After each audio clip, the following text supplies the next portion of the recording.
Joseph Laro, what's up? So, in this video today, I made a container home and I really utilized the new stuff from Eco Lifestyle, which is like doors for the containers and some new wallpapers and such.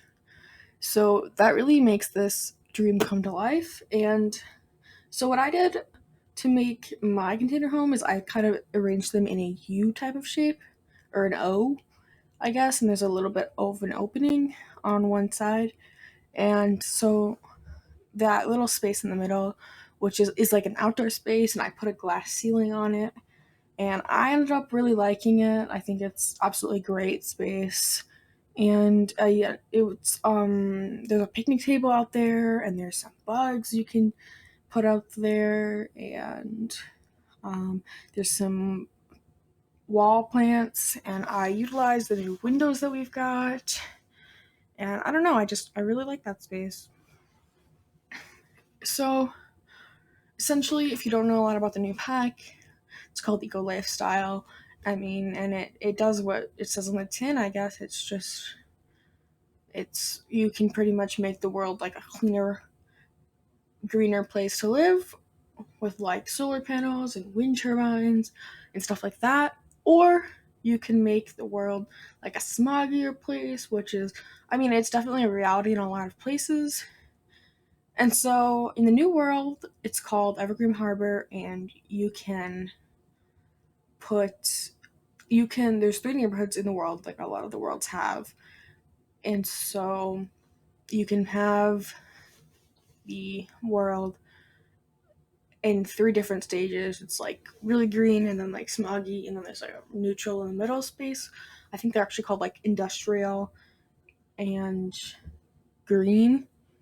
But anyway, it's a lot like in, I think it's The Sims Into the Future. That was a game in the past, and I actually really, really liked it. And so you could go into the future and you could make your Sims future dystopian or utopian, which I thought it was like a really cool game and a really nice concept, and I played it quite a bit. I definitely got my money's worth out of that game.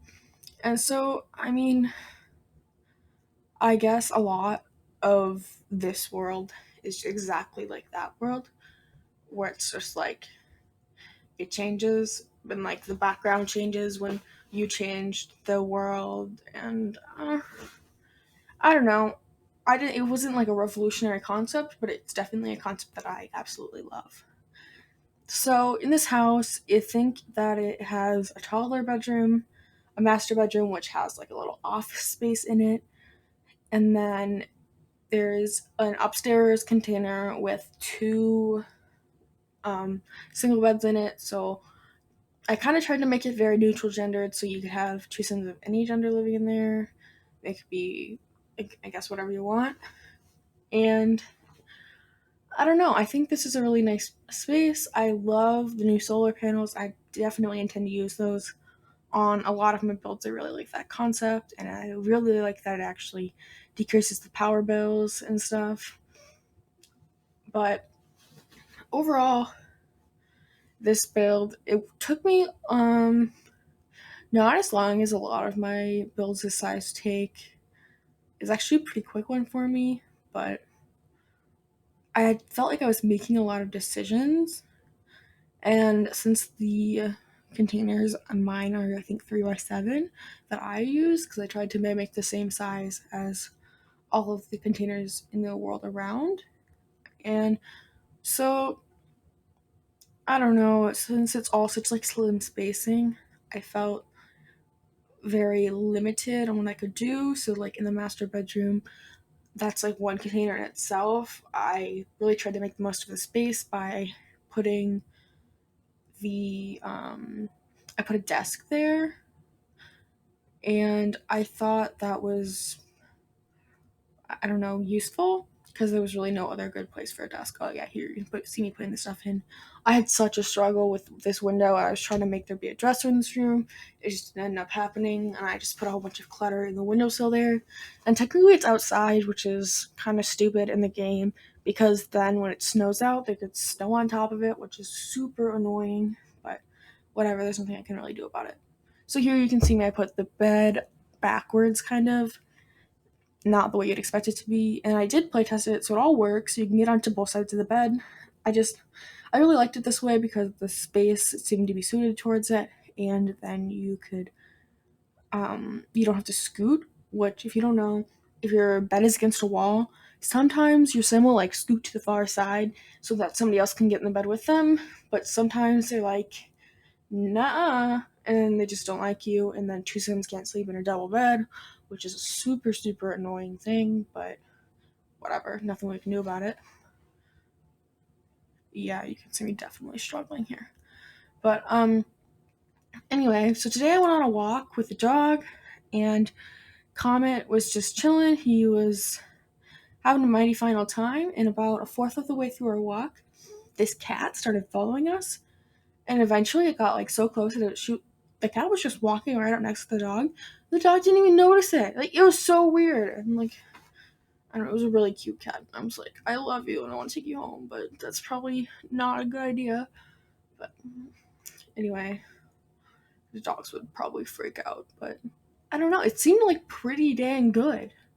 Like, the dog was fine. It was the craziest thing. Okay, here you can see me putting this stuff outside. I had some fun with the debug stuff. Oh, which you asked me previously about debug. And so if you didn't know, to get the cheat bar up in The Sims 4, and I think all the Sims games, I'm pretty certain, you hit Control-Shift-C, and then that brings up the cheat bar, and then to get into debug, you have to type in testing cheats on or testing cheats true, and then you type in bb.show hidden objects and then bb.show live edit objects, and that should bring up all the stuff. And then in search bar, you can see it in my search bar right now on the screen.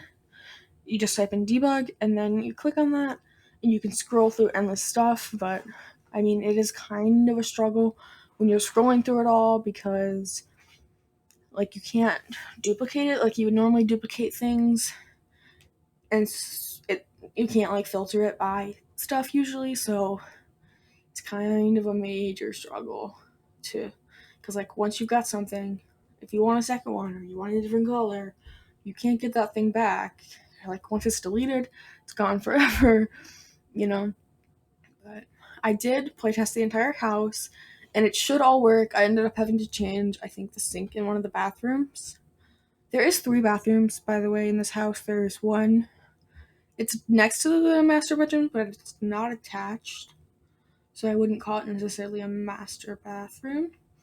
And then there is one that is upstairs, right on the landing where you climb up the ladder.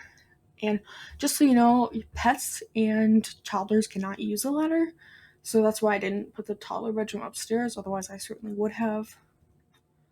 And then there is the one right next to the toddler bedroom, which you can see that's the one I ended up having to change around because it just didn't go that great for me when I was playtesting it. And then, so that one upstairs by the landing, it ended up being the biggest bathroom in the space, which was kind of unexpected because it's just a really random spot for a bathroom. And it doesn't seem like if you were actually living in this house, it would get used that much. But luckily, in The Sims, you get to choose which bathroom your sim uses, and you don't have to do any work to walk all the way over to that bathroom and all the way up a ladder. So, I mean, you know, you can use whichever one you like. But actually, I haven't done a lot of gameplay with the ladder, so I'm not exactly sure how long it takes your sim to actually use the ladder, because that might actually be a very, very annoying feature to have to go up and down the ladder, because I know like when I have toddlers and they have to go to the, like if their bedroom's upstairs and I have to go to the kitchen to get some food, it's like that food's gonna spoil by the time they get there because it just takes those toddlers so dang long to get down the stairs and then across the house. It's absolutely ridiculous. So either I usually just bring the food to the toddler, or I wait for the toddler to get closer to where they're going before I put the food out. You can see I put like a type of pool. And here's my screenshots. So have a great day, Joe. See you in the next video. Bye bye.